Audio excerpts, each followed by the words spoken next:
Now, a lot of people are probably wondering, why in the world are you trying to do this out in the middle of the desert?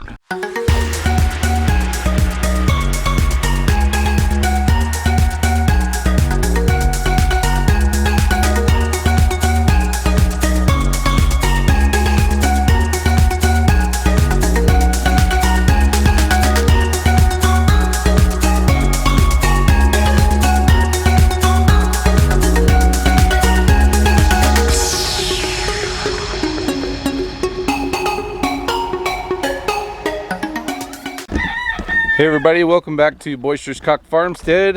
It is Friday and we got some clouds rolling in over here. Hopefully that means it's going to give us some rain. We've kind of had clouds and showers and thunderstorms all around us the last couple days, but we haven't gotten the rain from it. So hopefully we'll get this from us today. But I wanted to go out, wanted to try to do a video here. I've talked about what I'm trying to do with establishing pasture or establishing grass on our pasture areas. For those of you that don't know, we have 3 main pasture areas that I've fenced off over the last few years. I started with a smaller one that is about 3/4 of an acre, and then there's one here in the middle that is about 2 acres, give or take. And part of that actually has like a junkyard area in it. And I'll try to take a little bit of footage of that and insert it here. But that's about, that might be 1/3 of an acre or so, that little area. So 2 acres minus that little 1/3 of an acre.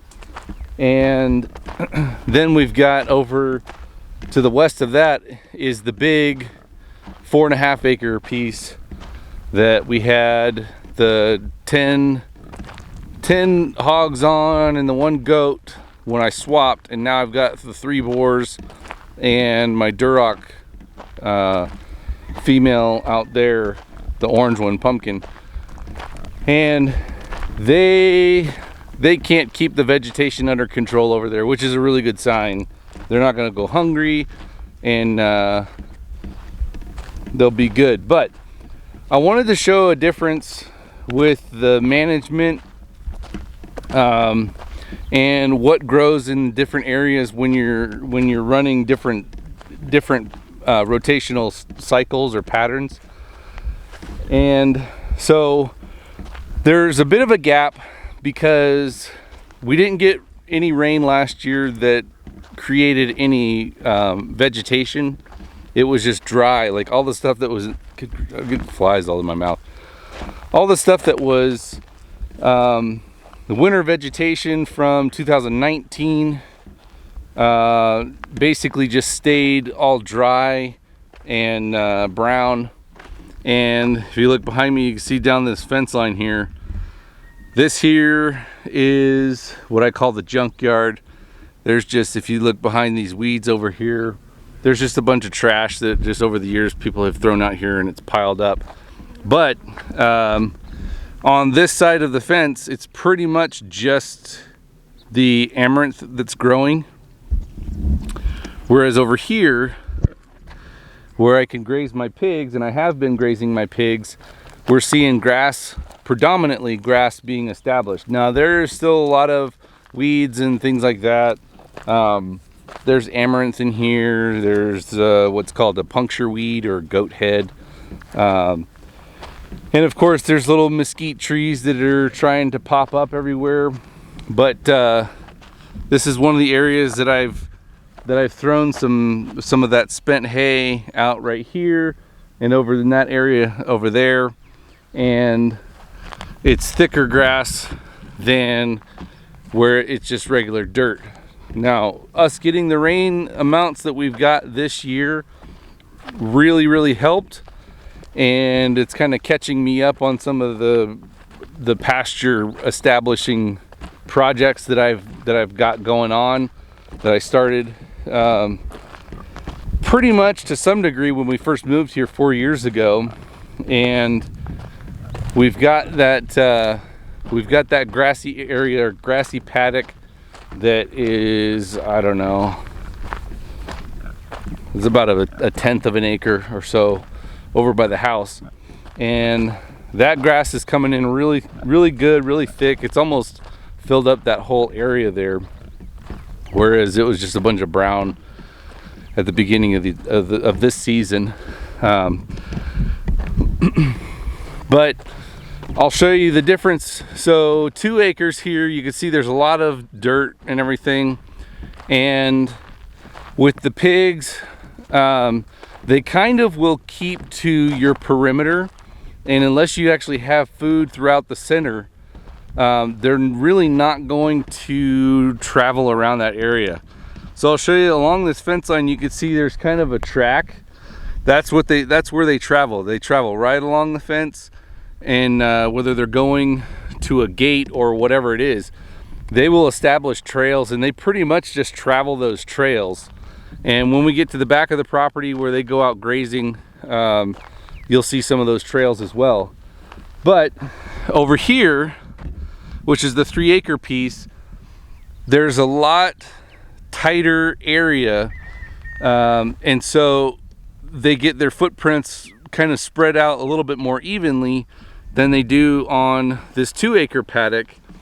And the one exception is the area that I had the 10 pigs on, because we had more feet out there. That actually has really established itself well. They've broken up the soil cap really well, and with it bringing in water this year, it has really flourished, and there's a lot of grass over there. And it's probably the densest vegetation that we have, and overall, because it's untreated, I haven't put any amendments or anything like that to the soil over on that side. It's actually got the largest amount of grass. So we'll take a look at that a little bit later, but since I'm closest to the back part here, we'll go take a look at that real quick. All right, so here we are. We're back out on, or we're out back. We're out back on the 10 acres that's on my the house side. And I've explained this before, but we have 2 20-acre parcels. And basically right now I've got the 20 acres to the west is leased out to my neighbor so he can run cattle over there. And I've pretty much got 8 acres permanently fenced over around my house. And then here we're on the back, it would be the southeast 10 acres.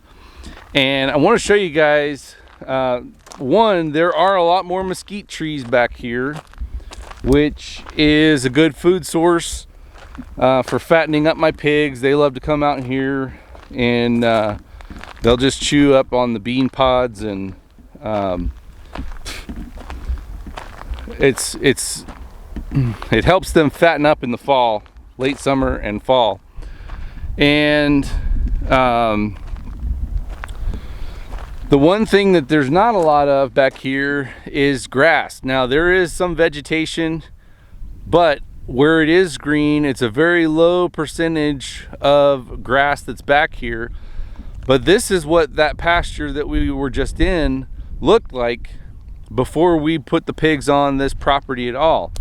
What they had here before were primarily horses, and basically they grazed everything down to nothing, and they stomped with their feet, and because they don't have a split hoof, it just really just kind of tamps everything down. And so over time, eventually I will have my pigs out here, but I don't have any permanent fencing back here. What I'd like to do is I'd like to actually permanently fence this whole 10 acres and then run temporary fencing in between to split them all up, and then that way I don't have to worry about predators or anything like that either. So we'll take a look at this. Here's a big green patch over here, and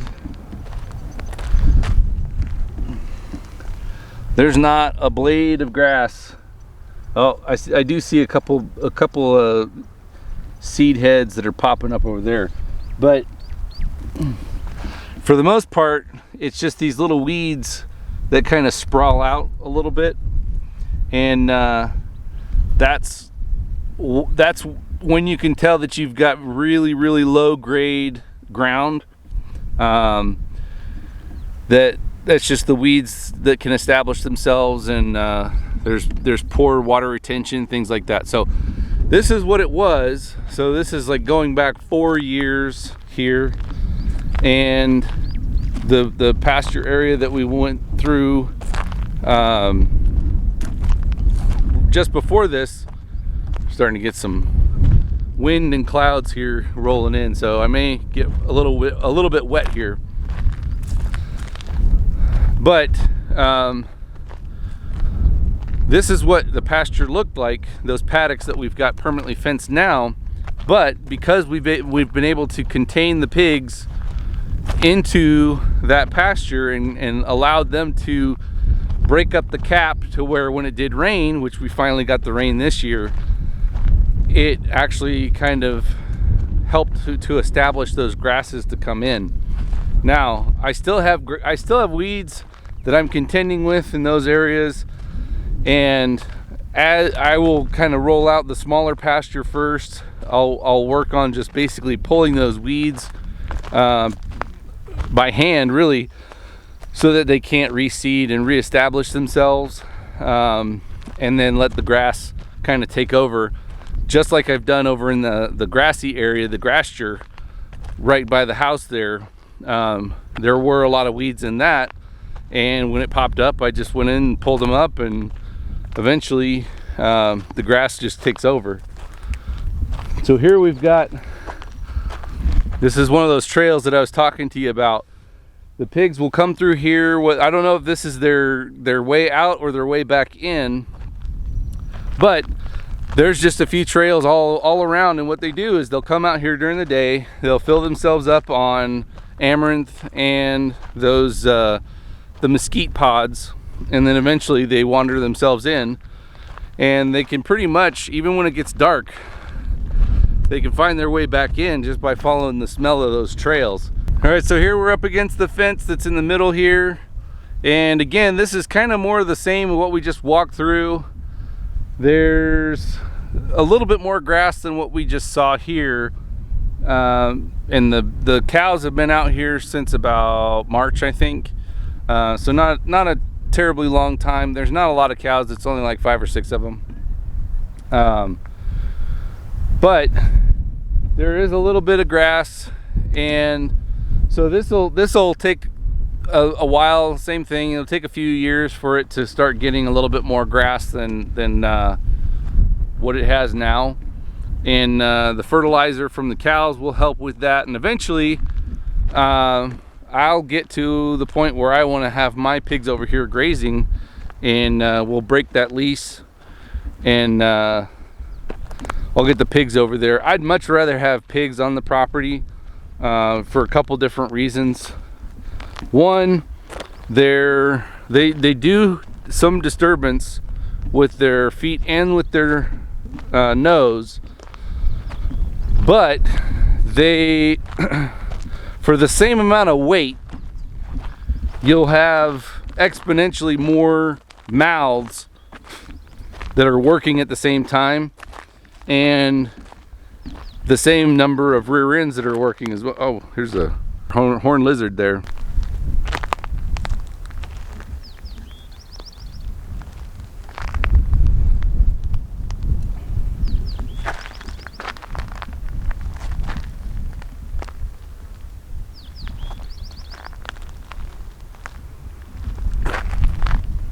That's kind of cool. I've only seen about half a dozen of those on my property over the years. I know they're around here, I just don't, it's hard to come across everything that's out here. Oh, here's another cool one. This is what's called a tarantula hawk.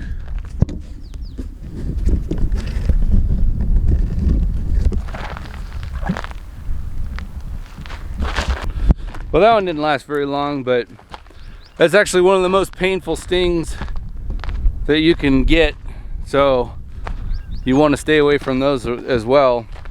And I run into those more so up at the orchard. Got a lot of those out there because they are I forget what the term is, but they like to get drunk off of rotten fruit or